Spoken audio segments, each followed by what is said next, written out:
염려하는, 걱정하는 문제, 무엇을 입을까 마실까, 어떻게 살아갈까 하는 이 염려, 걱정, 근심, 이 문제가 예수님도 굉장히 깊이 있게 다루셨고 가볍게 스쳐갈 수 없는 그런 주제의 말씀이었죠. 잠언 14장 13절 보면은 참 이 염려, 걱정, 근심이 이 땅에 짧은 세상을 사는 날 동안에 걱정, 근심, 염려가 끊임없이 찾아오는 것을 잠언 14장 13절에서 한번 볼 수가 있었어요.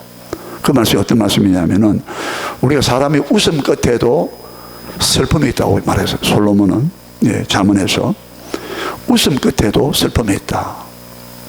우리가 웃잖아요. 근데 웃는 그 끝에도 그 마음의 슬픔이 있다. 그렇게 되어 있어요. 그리고 즐거움의 끝에도 아니 웃음의 끝에도 웃음을 끝나야 되는데 웃었는데 그 끝에도 마음의 슬픔이 있다 그랬거든요. 그 슬픔이 뭐겠습니까? 걱정, 근심 그러면 다 슬픔 아닙니까? 고난 이런 것들 다 근심, 걱정 아닙니까? 그 웃음 끝에도 마음의 슬픔이 있고 그리고 즐거움의 끝에도 근심이 있다라고 했거든요. 즐거운데 즐거움이 사라지고 끝에 뭐가 오느냐면 즐거움으로 시작해서 즐거움을 끝나야 되는데 즐거움의 끝에도 근심이 있다라고 해요. 어떻습니까? 수차례 말씀드렸죠. 전도서 2장 23절에 이 사람이 일평생, 솔로몬은 그렇게 말했어요. 일평생 근심한다 했어요. 무슨 말이죠? 평생 동안 근심하고 수고한다 했거든요. 어떻습니까? 그래서 왜 제가 이 말씀을 또 자꾸 상기시키냐면은 솔로몬이 말한 것처럼 사람은 일평생 근심한다 했거든요. 이 근심을, 걱정을 어떻게 해결할 수 있느냐. 그래서 예수님께서 이 염려, 걱정하지 말라는 이 말씀을 그렇게 길게 말씀하신 거란 말이에요. 하나 더 말씀드리냐면, 그렇게 보면 들어가는데, 우리 고린도 후서 7장 10절 한번 찾아보시죠. 한번 찾아봐요. 고린도 후서 7장 10절. 거기 두 가지 근심이 나옵니다. 하나님의 뜻대로 하는 근심이 있고, 그 다음에 세상 근심이 나와요. 고린도 후서 7장 10절. 고린도 후서 7장 10절 293쪽. 찾습니까? 같이 읽겠습니다. 시작. 하나님의 뜻대로 하는 근심은 후회할 것이 없는 구원에 이르게 하는 회개를 이루는 것이요, 세상 근심은 사망을 이루는 것이라 했어요. 하나님의 뜻대로 하는 근심은 우리가 진짜 해야 될 근심이라, 영적 근심이에요. 신령한 근심이라고 할 수 있어요. 이런 근심은 안 하고 세상 근심 걱정한다는 거야. 입을 것, 먹을 것, 마실 것, 자식 걱정, 하나님의 뜻대로 하는 근심은 후회할 것이 없는 구원에 이르게 하는 회개를 이루는 것이다. 하나님의 뜻대로 근심을 우리가 하고 있습니까? 내가 좀 더 기도 많이 해야 되는데, 내가 하나님 뜻대로는 살아야 되는데, 말씀대로 순종해야 되는데, 그 하지 못해서 불순종하고 있는 내 모습을 보면서, 자기 자신의 모습을 들여다보면서, 여러분 그런 영적 근심을 하느냐 이 말이에요. 그런 근심을 해야만이 회개에 이른다고 해서, 후회할 것이 없는 구원에 이르는 회개를 이룬다는 거야. 이런 근심은 안 하고 맨날 먹을 마시고 입을 거, 그런 육적인 근심은 안 된다는 거예요. 이게 진짜 영적으로 근심하는 거예요. 사도 바울의 로마서 9장에 보면요, 자기 동족 유대인들이 아직도 복음을 받아들이지 않고 있을 때에 그 얼마나 근심하는 모습을 보세요. 차라리 하나님 내 이름을 생명책에서 지워달라 그러잖아요. 또 모세가 황금 송아지 우상숭배하고 난 다음에 하나님께서 전부 다 이스라엘 민족을 다 진멸한다 했을 때 차라리 하나님 내 이름을 생명의 책에서 내 이름을 지워달라 그랬어요. 이 백성을 하나님 자기 기업으로, 당신의 기업으로 삼지 않으려거든 차라리 내 이름을 생명의 책에서 내 이름을 기록을 지워달라. 이런 것이 뭐냐면은 하나님의 뜻대로 하는, 주님의 뜻대로 하는 근심이란 말이에요. 우리 예수님 보세요. 얼마나 영적 근심을 하고 있어요. 아버지요, 이 십자가 잔을, 고난의 잔을 할 수 없으면 다 비켜가게 하소서. 아버지 하나님께는 모든 것이 가능하오니 이 잔에 대해서 지나가게 하옵소서. 그러나 내 뜻대로 아버지 뜻대로 해도 아버지 원대로 하옵소서. 이런 것이 신령한 영적 근심이라. 하나님의 뜻대로 하는 근심이라 말이에요. 여러분, 그런 근심이 있어요? 예. 이런 부분들을 우리가 좀 생각해야 되는 거예요. 그런데 세상 근심은 사망을 이룬다. 사망. 성경의 사망은요, 영생을 잊지 못한다. 둘째 사망까지 말하는 거예요. 근심 걱정 우리가 하면은 사망까지 갈 수밖에 없이 빨리 돌이켜서 회개해야 되지. 다 주께 맡기고 하나님의 평강 가운데 다 주는 평강이 우리 마음을 주장하게 하라. 골로새서 3장 15절에 그리스도의 평강이 너희 마음을 주장하게 하라. 베드로는요, 내일 끌려가서 죽을 판인데 베드로는 편히 잠자고 있었어요. 천사가 와서 막 옆구리 발로 찼다니까. 왜 베드로가 내일 유월절 행사 끝나면은 이 헤롯 왕이 유월절 때는 사람이 많이 모이니까 베드로를 갖다가 또 잡아 죽이면은 안 될까 싶어가지고 사람도 막 그리스도인들이 막 밀란이 막 발생하고 소요 사태가 일어날까 싶어서 유월절 끝나면 딱 죽이려고 하는. 왜 베드로가 다 알지 몰라요. 그 베드로는 그날 전날 밤 잠자고 있었다니까. 우리 예수님 보세요. 풍랑치는 바다에, 갈릴리 바다에서 잠자고 계셨어요. 주여, 우리가 죽게 되는데 돌아보지 아니하시나이까. 이것이 어떤 환난과 막 태풍이 불어온다 하더라도, 고난의 바람이 불어온다 하더라도 그리스도인들은 그 평안을 누리는 까닭이 뭐냐. 초대교회 보세요. 그 순교사 보면 막 로마 경기장 카타콤, 아니 콜로세움이죠. 그 언제 한번 그 가봐야 돼요. 지금도 그 건물이 남아있어요. 2000년 동안이나. 그 사자밥이 되는데 어린애가 막 두려워하고 있는데, 야, 엄마가, 아버지가 품에 안아주면서, 야, 잠시 후에 우리가 주님 만난다, 천국 간다. 그래가지고 그 고통을 이겨내는. 아니, 그런 극단적인 상황도 있다 이 말이에요. 여러분, 그러니까 우리 염려, 걱정, 의심 이거 다 떨쳐내야 돼요. 그럴 때마다 우리가 진짜 내가 진짜 하나님의 뜻대로 하는 근심을 하게 없었어. 이 세상 근심은 사망을 이루는 근심인데 이런 근심하면 안 된다. 예레미야 애가 3장 33절에 유명한 말씀이 있어요. 예레미야 애가입니다. 3장 33절에 주께서 우리 인생으로 하여금 고생하게 하고 근심하게 하는 것이 주님의 본심이 아니로다. 하나님의 본심이 우리를 고생하게 하고 근심하게 하는 것은 하나님의 본심이 아니로다 했어요. 그 예레미야 애가 보면 얼마나 슬픔의 노래였습니까? 나라가 망하고 성전이 불타고 말이죠. 포로로 끌려가고 막 죽고 막. 근데 그것이 하나님의 본심이 아니라는 거예요. 우리 근심하고 막 고생하는 거. 다 우리 우상숭배하고 죄 가운데 있기 때문에 그 심판으로 왔지. 그것도 사랑의 징계라고 말씀하고 있다는 말이에요. 하나님의 본심은 에덴 동산을 보면요, 거기는 근심이 없었어요. 자, 그래서 오늘 이렇게 이제 새로운 단락으로 주제로 넘어왔습니다. 다시 7장 1절을 다시 보겠습니다. 시작. 비판을 받지 아니하려거든 비판하지 말라. 2절. 너희가 비판하는 그 비판으로 너희가 비판을 받을 것이요 너희가 헤아리는 그 헤아림으로 너희가 헤아림을 받을 것이니라. 자, 이제 예수님은 비판의 문제를 들고 나오셨습니다. 비판을 너희가 받지 아니하기 위해서 아니하려거든 비판하지 말라. 비판하지 마라. 너희가 만약 비판하면 그 비판하는 그 비판으로 너희가 비판을 받을 것이요 너희가 헤아리는 그 헤아림으로 너희가 헤아림을 받는다. 자, 이렇게 서론적으로 말씀했습니다. 좀 더 자세한 그 비판을 하지 말아야 될 금지하신 이유는 3절부터 계속되고 6절까지 계속되고 있습니다. 오늘 우리가 생각하는 것은 이 예수님께서 비판을 하지 말라고 하셨는데 과연 비판을 하지 말아야 될 것인가? 아니면 건전한 비판, 올바른 비판, 그것은 해야 될 것인가? 이런 문제를 좀 우리가 서론적으로 생각을 해야 됩니다. 이 문제가 역시 이 문제도 만만치 않은 말씀입니다. 네. 주님은 이 본문에서 비판을 받지 아니하려거든 비판하지 말라. 너희가 비판을 하게 되면 반드시 부메랑 효과처럼, 예? 아프리카 사람들만 낫을 던지면 그 낫은 돌아온다라. 부메랑이라고 그러잖아요. 부메랑처럼 돌아온다 이 말이에요. 절대 비판하지 않으면 비판하면 안 돼. 네. 너희가 그 비판을 통해서 너희가 비판을 받고 너희가 헤아리고 책정하고 막 판단하고 이렇게 하면 너희가 헤아림 받아. 그래서 내가 비판하지 말라고 하는 것이다. 이렇게 말씀했거든요. 자, 먼저 생각이 뭐냐면은 과연 주님께서 하신 이 말씀의 의도가 모든 비판을 금지하신 것이냐 이 말입니다.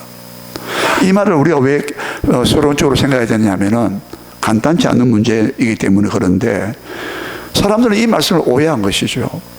문자적으로 받아들인 거예요. 그냥. 봐라, 예수님은 비판하지 말라 그랬잖아. 무비판주의로 나가야 돼. 그냥 다 받아들여. 그냥 막 좋은 게 좋다고 누이 좋고 매부 좋은 거 모르냐? 왜 당신은 꼬장꼬장하게 왜 그렇게 특정한 어떤 그런 사상을 가지면서 왜 고집을 부리고 왜 통수처럼 딱 그리 막 꽉 막힌 사람처럼 말이야. 그걸 원칙을 네 고수하고 있는 그 사상이나 뭐 성경이 뭐 진리라고 하는 거 진리를 붙잡고 야단이냐. 그냥 둥글둥글하게 원만하게 다 포용하고 요즘 하는 말 가장 많이 썼던 말 관용주의 똘레랑스라고 부르는데 프랑스 말로 영어의 톨러런스. 그냥 관용으로 받아들이라니까. 왜 그렇게 뭐가 나고 말이야. 왜 그렇게 사납고 왜 그렇게 막 꼼꼼하고 막 따져야 되냐고. 예수님 뭐라 해서 그렇게 비판하지 말라 그래. 다 그 비판하는 거 아니야 그거? 그냥 원칙이 없어. 무원칙적으로 그냥 막 포용과 관용으로 그냥 다 받아들이자고. 웬만하면 그 받아들이자고. 어떻습니까? 어떻습니까? 굉장히 막 폭넓게 보이지 않습니까? 도량 있고 아량 있는 것처럼, 이야, 저 사람 참 대범한 사람이네. 저 사람 말이야, 전부 다 받아들이는 사람이야. 예? 예수를 비판하지 말라 그랬잖아. 이것을 잘못 문자적으로 오해한 것입니다. 예. 여러분, 당장 이 예수님 이 말씀 그렇게 받아들이면 당장 6절 보시기 바랍니다. 6절 보십니다. 6절요. 6절 같이 읽어요. 시작. 거룩한 것을 개에게 주지 말며 너희 진주를 돼지 앞에 던지지 말라. 그들이 그것을 발로 밟고 돌이켜 너희를 찢어 상하게 할까 염려하라. 거룩한 것을 개에게 주지 말라는 거예요. 예? 너희가 하나님께서 우리가 거룩하다고 한 거 알고 있잖아. 그런데 거룩한 것을 개한테 주면 되겠어? 너희 진주 얼마나 값어치가 있어요? 아주 평가가 아주 값어치가 나가는 그 진주인데 그 진주를 돼지 앞에 던지지 말라 그랬어요. 자, 이 말씀과 바로 상충되어 버리죠. 예수님께서 왜 개하고 돼지를 말했습니까? 진짜 이 문자적으로 예수 개와 돼지를 말합니까? 아니죠. 개와 같은, 돼지와 같은, 개와 돼지가 상징하고 의미하는 바 그 특성을 가지고 있는 그런 개 같은 특성, 돼지 같은 그런 특성. 돼지는 더러운 거 좋아하잖아요. 그렇죠. 자기가 더러운 데 또 눕잖아요. 베드로후서 2장에 오잖아요. 돼지가 그 토한데, 개도 토한데서 그걸 먹고, 개도 토한 걸 먹는답니다. 돼지는 더러운데 또 뒹군다네. 깨끗하게 청소해줘도 말이죠. 돼지는 또 더럽게 만들고 또 더러운데 뒹군데, 그 돼지가. 그런 사람들을 말하는 거예요. 예? 이 개는요, 가장 상스럽게 보았어요. 예? 가장, 야비한, 그런 사람들, 야비한 사람들. 아주 저열하다. 아주 저급한 사람들. 행동이나 살아가는 방식이나 추구하는 모든 것들이. 근데 이 사람들을 비판해야죠. 예? 분별할 수 있어야 되죠. 저는 개와 같구나. 이건 돼지 같구나. 그래서 우리 진주를 그 앞에 던지면 안 되지. 왜? 진주의 값어치를 모르니까. 예? 그걸 발로 밟아가지고 찢어버려가는. 너에게 도로 던질까? 너가 상할까? 조심해. 상하면 맞는다. 예? 비판하고, 분별하고, 판단하는 우리의 생각을 아예 없애라는 게 아니에요. 비판하는 생각, 분별하는 것, 판단하는 것, 예? 그거 아예 없이 그냥 뭐 이것도 좋고 저것도 좋고 이게 아니라 이 말이에요.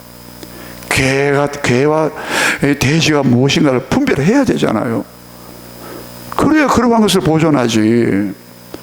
아무거나 뭐 그런 것을 개한테 던져주고 값없이 나는 그 진주 같은 그런 보석과 같은 그런 아름다운 것들을 값없이 나는 것들을, 예?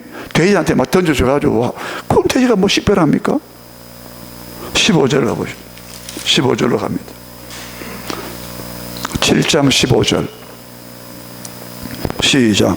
거짓 선지자들을 삼가라. 양의 옷을 입고 너희에게 나오나 속에는 누락질하는 일이라. 16절 그들의 열매로 그들을 알지니 가시나무에서 포도를 또는 엉겅퀴에서 무화과를 따겠느냐 그랬죠. 좀 내려가서 20절 보세요. 이러므로 그들의 열매로 그들을 알리라 했어요. 거짓 선지자들을 삼가라 했어요. 양의 옷을 입고 나온다는 거예요. 그래서 판단하고 분별하라는 거야. 거짓 신자들도 좋습니다. 웰컴. 그럼 되겠어요? 거짓 신자는 마땅히 비판을 받아야 된다 이 말이에요.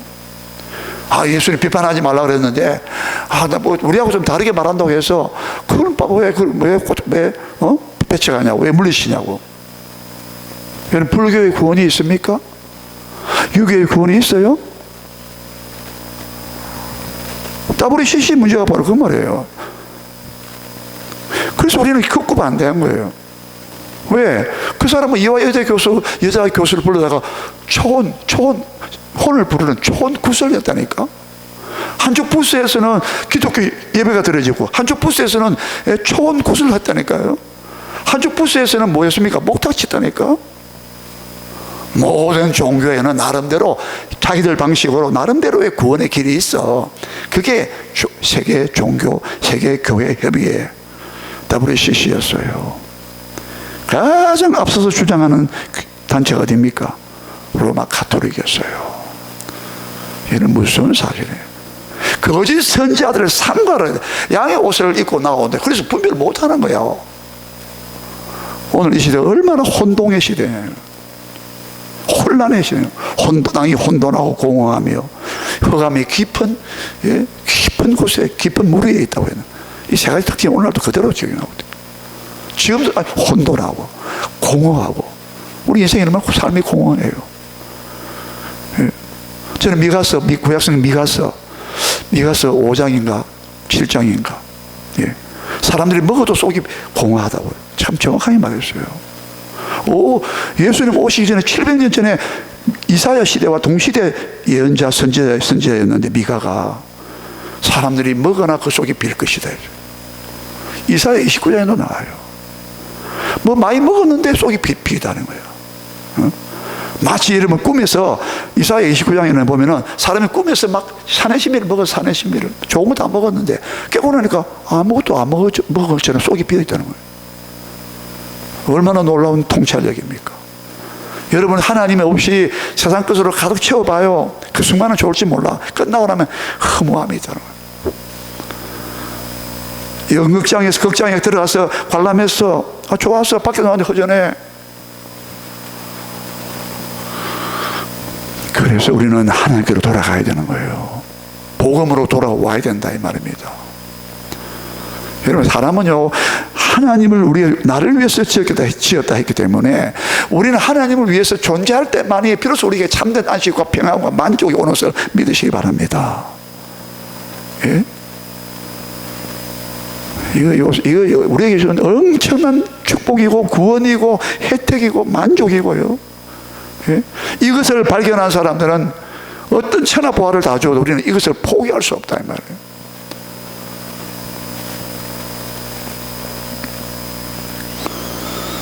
양의 옷을 입고 너에게 나오기 때문에 속에는 노랗게는 이리가 속에 담겨 있다니까. 막 우리 죽이려고 하는 그 이리때가 그 속에 있는데, 아니 그 이산지를 그냥 용납하란 말이에요. 가시나무에서 포도를 따겠어요? 엉겅퀴에서 무화과를 따겠어요? 그 나무들은 그들의 열매로 그들을 알지니 했어요. 예. 좋은 나무가 아름다운 열매 맺고 못된 나무가 좋은 열매를 못 맺는다고 했잖아요. 예.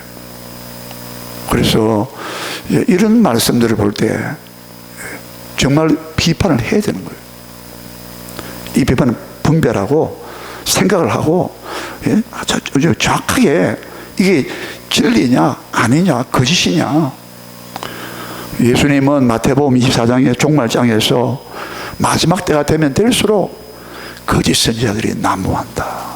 그리스도가 여기 있다 저기 있다 지금 말씀해 보세요. 지금 어쨌든 우리는 진리를, 예? 진리로 분별하고, 우리 예수님은 요한복음 7장 24절에서 유명한 말씀했어요. 너가 외모로 판단하지 말고 공의로 판단하라 그랬어요.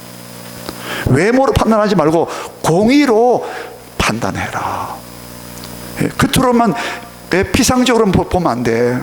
그 사람도 딱 볼 때 그 사람의 마음과 본질을 봐야 되지 외모만 봐서는 안 돼. 외모로 판단하지 말고 공의로 비판하라, 판단하라 그랬어요. 예. 근데 우리는 아예 비판할 생각도 안 해. 분별력도 없어. 예? 그냥 주님께서 비판을 안 받기 위해서는 너희가 비판하지 말라. 비판하면 내가 비판받는다. 그래서 비판을 두려워하면서 비판을 하지 말아야 돼 하는 이 비판하지 말라는 주님의 본래의 의도가, 의미는 그런 식으로 그냥 무원칙적으로 그냥 다 받아들이고 그렇게 하는 것이 비판 안 하는 게 아니다. 예? 예수님은요, 주님은 더 날카롭게 비판했어요. 화 있을진저 이 바리새인들아 서기관들 하면서 혹독하게 비평했어요. 주님의 그 판단은요, 그 심판은요, 정말 무서운 심판이었어요. 무서운 비판이었다니까. 예. 우리는 진짜로 영적인 이 판단력을 갖고 있어야 되는 거예요. 비판력을 갖고 길러야 되는 거예요. 이런 분별력 없이 비판력 없이 하면은 다 속아 넘어간다니까. 예?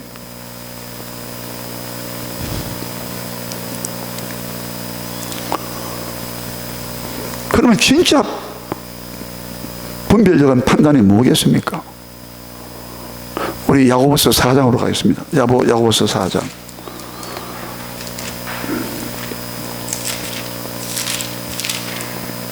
야고보서 4장 11절과 12절 보겠습니다. 야고보서 4장 11절과 12절, 페이지 375쪽에 있습니다. 야고보서 4장 11절 12절 같이 읽습니다. 시작. 형제들아 서로 비방하지 말라. 형제를 비방하는 자나 형제를 판단하는 자는 곧 율법을 비방하고 율법을 판단하는 것이라. 내가 만일 율법을 판단하면 율법의 준행자가 아니요 재판관이로다. 입법자와 재판관은 오직 한 분이시니 능히 구원하기도 하시며 멸하기도 하시느니라. 너는 누구 간대 누구이기에 이웃을 판단하느냐. 자, 여기에서 나왔습니다. 야고보서에서 대답을 해 주었어요. 이런 판단은, 이런 비판은, 이런 생각은 해서는 안 된다는 거예요. 무엇입니까? 형제들아 서로 비방하지 말라. 형제를 비방하는 자나 형제를 판단하는 자는 곧 율법을 비방하고 율법을 판단하는 것이라. 내가 만일 율법을 판단한다면, 비방한다면 율법을 지키는 준행자가 아니고 재판관이 된다. 입법자와 재판관은 오직 한 분이시니 능히 구원하기도 하시고 멸하기도 하시느니라. 너는 누구이기에 누구간데 이웃을 비판하느냐 판단하느냐. 자, 여러분 야고보서에서 형제를 비방하고 비판하지 말고 판단하지 자가 돼서는 안 된다는 이 말씀이 어디 맥락에서 나왔습니까? 야고보서에서는. 예? 야고보서 우리 2장에서 보았잖아요. 우리 야고보서 2장 4절 보실까요? 야고보서 2장 4절로 가겠습니다. 이해를 돕기 위하여.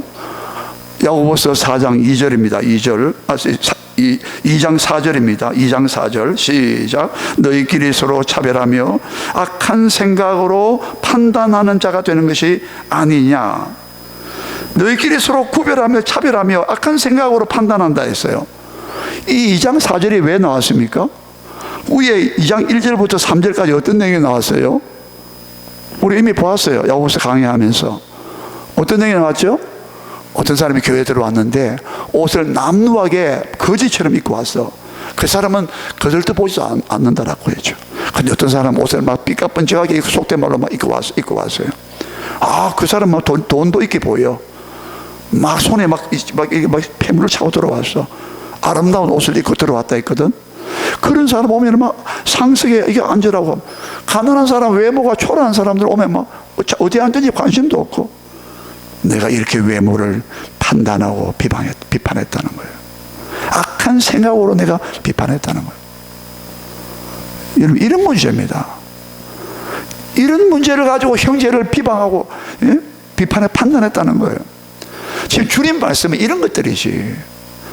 다르게 말하면 그 사람의 인격적인 어떤 결점, 그 사람의 어떤 그 행위의 어떤 결점, 행동하는 것에서 어떤 행동이 마음에 안 들고 흠이 많고 결점 많고 인격적으로 좀 흠이 많고 결함이 있고, 예? 여러분 그때 판단하고 비방하고 비판하지 말라는 뜻이에요. 이해됩니까? 지금 하나님의 진리냐 비진리냐 거짓이냐 반드시 비판해야 되죠. 예? 아주 중요한 비판이에요. 예. 주님께서 비판하지 말라는 것은 그걸 여러분 형제와 자매 간에 우리 이웃 사람을 대할 때에 그 사람을 그렇게 별 중요하지 않은 문제야. 하찮은 문제를 막 아주 중요한 것처럼 내세우면서, 예? 그 사람이 막 흠잡고 막, 예? 그 사람이 막 잘못한 거 막 꼬투리 잡고 막 침소 봉대 해가지고 막 마치 죽을 죄인처럼 몰아가고 막. 여러분 어떻습니까? 남의 허물을 막 들추어내고, 잠언에 보면 남의 허물을 자꾸 말하는 사람은 이가 나는 자라거든요. 그 사람 말이야. 또 막 자꾸 그 사람의 허물을 막 계속 반복하는 그 사람들. 이 문제도 우리의 삶 속에 굉장히 많이 들어와 있습니다. 여러분 모여보세요. 335로 모이면 주로 누구 이야기합니까? 그 사람 있잖아. 예? 심지어 우리 가족 중에서도 걔 말이야. 이거 사람을 죽이는 거예요. 인격 살인이라고 그러잖아. 인격 모독하고. 응? 주님께서는 너희가 서로 비판하지 말라 하신 것은 바로 이 부분에 대해서 우리가 자주 죄를 짓기 때문에, 예? 이 죄가 어마어마한 죄다 말이에요. 예? 불쌍히 여기진 않고, 예? 긍휼히 여기진 않고, 예? 비판하기 바쁜 거야 아마. 예? 그 사람 그런 사정이 있겠지. 그 사람 그런 말하는 거, 그렇게 행동할 수밖에 없었던 거, 뭐 저간의 사정이 있겠지. 좀 더 알아보고 사실 확인해가지고 우리가 좀 이야기하자. 이렇게 안 하고 사실 확인도 안 해. 그냥 막 소문만 듣고라도 얼마든지 막 입에 도마 올려가지고 막 얼마나 막 쭈가 되는지요. 예? 그게 막 불씨가 돼가지고 나중에 막 서로 화근이 돼가지고 막 서로가 막 원수가 되는 그런 사례가 비일비재하다 이 말이에요. 이게 절대 과소평가할 문제가 아닙니다. 이게 약화시킬 문제가 아니에요. 우리는 막 조금만 우리 틈만 오면 막 비판하고 막 정죄하고 막 이런 거예요. 그 비판을 하지 말라는 거야. 하나님 자리에 올라가지 마라, 한마디로 말하면. 그래서 우리 야고보 4장에서 네가 입법자가 누구냐 해. 네가 만약에 형제를 비방하고 판단해버리면 너는 율법을 비판하고 판단한 자가 된다. 어떻게 하나님께 주신 율법을 네가 비방하고 판단할 수가 있나? 그럼 얘는 율법의 준행자가 아니지. 넌 율법에 순종하고 지켜야 될 사람인데 율법을 준행해야 될 사람이 네가 율법이 올라가가지고, 야, 율법을 주신 자는 입법자와 재판관은 오직 한 분 하나님밖에 없어. 우리가 형제의 허물과 결점을 찾아내기에 혈안이 되어 있고 그 형제를 비판하고 막 판단할 때 여러분 쾌감을 느낀다면 나는 그 사람 아니야. 어디서 발견할 수 있습니까? 누가복음 18장에 예수님께서 성전에 두 사람이 올라갔다. 세리와 누굽니까? 바리새인이. 그런데 바리새인은 어떻게 기도했어요? 그때 딱 중앙에 가서 나는 저 세리와 같이 아니한 것을 나는 감사하나이다. 나는 일주일에 뭐 금식을 뭐 이틀 하고 뭐 11조를 뭐 어떻게 하고 뭐 지금 자기 자랑이에요. 하나님 이렇게 살았습니다. 진짜 여러분, 나 같은 죄인을 살려주신 하나님 앞에 나갈 때는 우리가 뜻대로 살았다 할지 그럼 나 늘어놓는 게 아니라 하나님이 또 다 부족합니다. 하나님 이렇게 하는 것이 마땅하잖아요. 근데 뭐라고 하기 위해서? 그 세리와 비판하기, 세리를 정죄하기 위해서 나는 제 세리와 같이 않음을 나는 감사하나이다. 예수님께서 뭐라 했습니까? 누가 하나님으로부터 어렵다함 받고 내려갔느냐? 집으로 세리다. 세리는 어떻게 했어요? 가슴을 치면서 저 구석에 가가지고 감히 하나님 우리를 보지도 못하고 주여 나는 죄인으로서 날 불쌍히 해소서. 그런데 이 바리새인은요 다 손가락 쳐가면서 막 저 다른 저 세리 저거 막. 예수님은 삭개오 같은 그 세리장도 불쌍히 여겨주셨잖아요. 여러분 우리가 예수님께서 이런 말씀하셨죠. 마태복음 5장에서 우리 산상수훈을 이미 보았습니다. 너희가 살인하면 심판받는다는 말 들었지. 나는 너에게 말한다. 너희 살인죄 그게 살인하는 게 아니야. 이게 살인하는 거야. 뭐라고 했습니까? 사람마다 형제 보고 노하는 자마다 화내고 막 노하는 자마다 심판을 받는 거야. 받는 것이야. 이게 사람을 살인죄 같다. 이게 살인죄야. 너는 꼭 사람을 죽여야 살인죄라고 생각하고 심판받는다고 생각하는데, 살인하는 자는 심판받는다고 생각하는데, 그렇게 옛사람이 너에게 가르쳐 주었는데 아니야. 나는 너에게 말한다.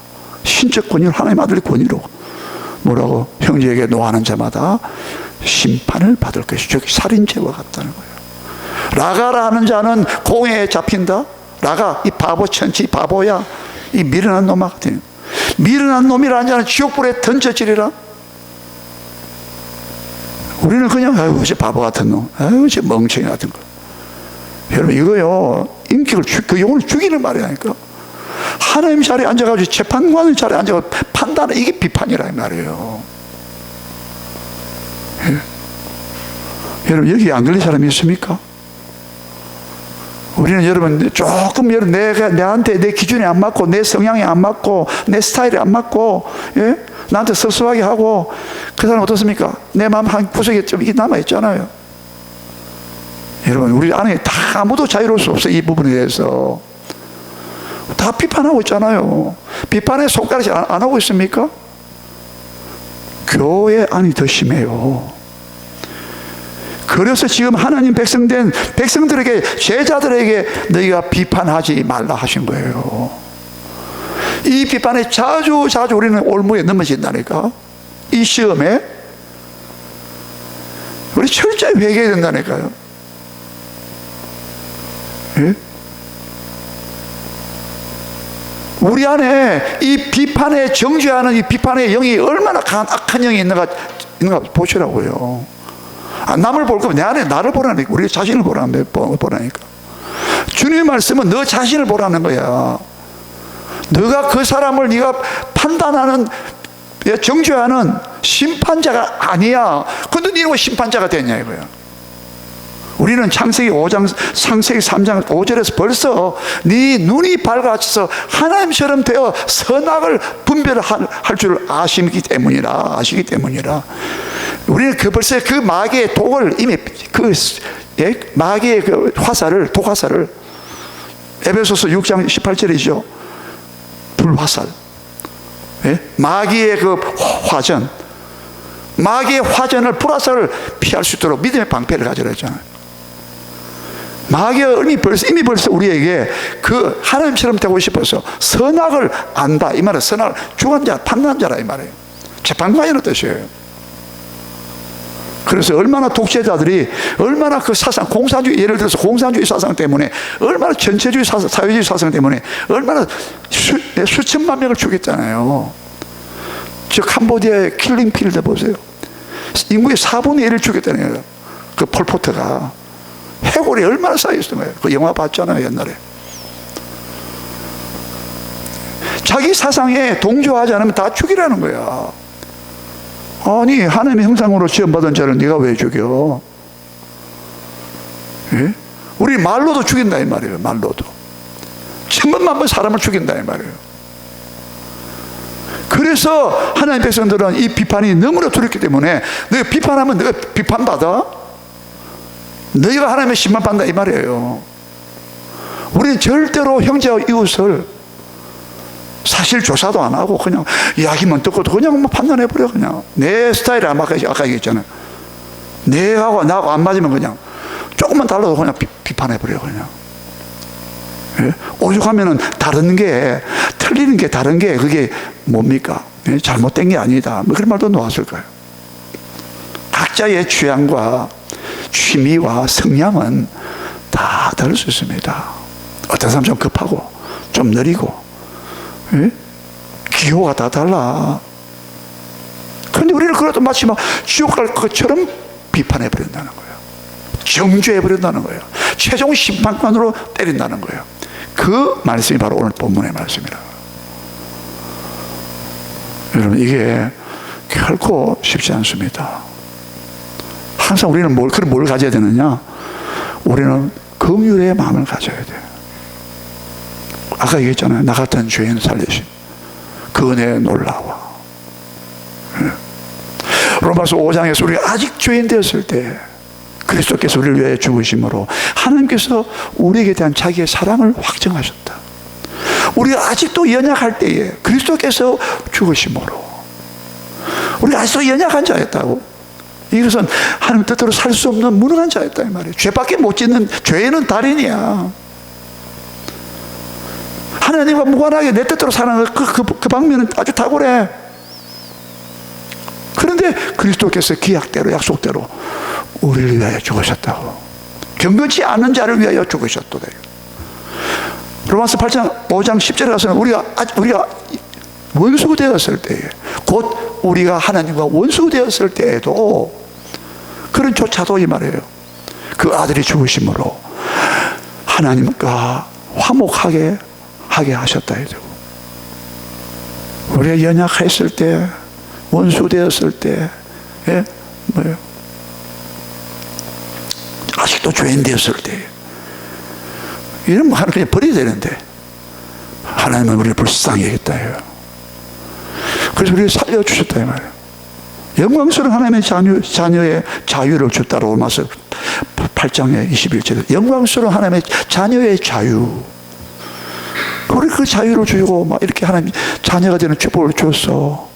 존귀한 하나님의 자녀로 우리 삼아 주셨다면 우리가 그 사람도 하나님의 자녀로 등록이 된 사람이라면 하나님 나라에 그 사람이 좀 부족해도 우리 허물을 덮어줘야 되고. 그래서 베드로전서 그 5장 7절에 4장 7절에 뭐라 했습니까? 사랑은 허다한 허물을 덮어주느니라. 허다한 허물을 덮어준다. 이때 허물은 이사야서 53장에 그의 우리 허물 때문이라 그 허물로 다릅니다. 우리말이 같은 허물 번역 때도 그때 허물은요 반역하는 허물이에요. 그 허물로 번역하면 안 돼. 그때는 그가 찔리면 우리의 허물 인하면 했잖아. 그가 상하면 우리의 죄악을 인하면 했잖아요. 그 허물은요 그렇게 번역하면 안 돼. 일치가 안 돼. 사랑은 허다한 허물을 덮는 데 했을 때 이 허물은 우리의 결점, 우리의 과오, 우리의 실수 이런 것들을 허물이라 말하는 것이. 그러니까 혼동이 생기죠. 자, 그래서 우리는 어떻게 되느냐? 긍휼을 가져요.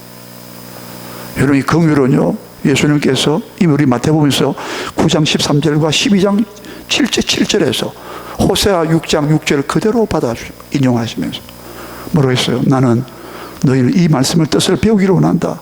호세아 6장 6절에 하나님께서 뭐라 말씀해요? 이스라엘 그 당시에 호세아 시대에 나는 긍휼을 원하고 나는 인자와 인애를 원하고 나는 긍휼을 원하고 제사를 원치 않는다. 나는 번제를 원하지 않고 하나님을 아는 것을 나는 기뻐한다. 원하노라. 긍휼을 원한다니까. 이 긍휼은 하나님과 우리의 관계에 있어서 우리를 긍휼히 대하신 것이고 에베소서 2장 4절에 우리가 허물과 죄로 죽었던 우리가 일절부터 우리를 살리셨는데 긍휼에 풍성하신, 내가 본래부터 내 본질상 진노의 자녀였지만 긍휼에 풍성하신 하나님께서 그리스도 안에서 너를 살렸다고요. 구원하셨다. 그런 조건에도 불구하고 우리를 불쌍히 여기 긍휼히 여겼다요. 그래서 우리 그 형제를, 허물 많고 부족한 그들을, 나도 많은데 그 사람들을 어떻게 긍휼히 여기라 말이에요. 여러분, 긍휼이 없는 심판은, 그래서 야고보서 2장 13절, 야고보서 2장 13절 유명한 말씀이잖아요. 긍휼이 없는 심판은, 긍휼이 없는 사람은 긍휼이 없는 심판을 받는 거예요. 긍휼을 베풀지 않는 사람은, 맨날 비판 판단하고 정죄하는 사람들은, 최종적인 심판을 내리는 사람들은 자기가 마치 대법관처럼 말이에요. 우주의 재판장은 하나님이라 했어요. 그래서 긍휼이 없는 사람은, 긍휼 베풀지 않는 사람은 긍휼 없는 심판을 받을 것이고, 긍휼을 베푸는 사람은 긍휼은 심판을 이기고 자랑한다 했어요. 긍휼은 심판을 이긴대, 자랑한대요. 예. 또 불쌍히 여기라니까 뭐 2단 3단도 막 불쌍히 여기 아닙니다. 2단은요 한번 인사하고, 인사도 하지 말라 그랬어요. 요한 2서 보세요. 요한 1서 말고 요한 1서는요 적그리스도가 많이 나왔다, 세상에 많이 나왔다. 너희가 적그리스도인지 아니면 미혹에 속한 미혹의 영인지 잘 분별해라 그랬고, 요한 1서에서는 비판하고 판단해야 돼 말이에요. 그럼 비판해야 돼요, 적그리스도 영이니까. 근데 요한 2서에서 뭐라 그랬어요? 그것도 한 장밖에 안 돼 있어요. 10절 11절은 이단들은 인사도 하지 마. 한두 번 딱 교훈해보고 안 들으면 인사도 하지 말고 너 집에도 들이지 말라 그랬어요. 그리고 멀리 하라 그랬어요. 만약에 인사하고 집에 들이고 하면 그 이단을 한두 번 경계해보고 교훈해보고 안 되면 그렇게 하라고. 만약에 그렇게 하면 너희도 악한 일에 가다 참여한 자가 된다라고 했어요. 단호하게 비판해야 돼요. 예. 그런 비판하지 말라 이 말이에요. 하는 게 아니란 말이에요. 자, 오늘 여러분 분명해졌지요? 그래서 우리가 긍휼을 가지고 우리 형제의 모든 것을 보완해주고 또 충고도 해주고 교훈도 해주고, 그렇게 해서 우리가 참된 비판하고 건설적인 비판, 창조적인 비판, 참된 비판은요 창조적이에요. 아주 건설적입니다. 비판적인 어떤 대안은 괜찮아요. 근데 그게 아니라 이런 것들에 대해서 비판하는 것은 절대 하면 안 된다. 이것은 아주 무서운 치명적인 피해를 가져온다. 이 독이다, 독. 다음 시간에는 좀 구체적으로 주님께서 언급하신 비판을 하지 말아야 할 이유들을 우리가 생각해 보겠습니다. 기도하겠습니다. 하나님 아버지, 오늘 이 말씀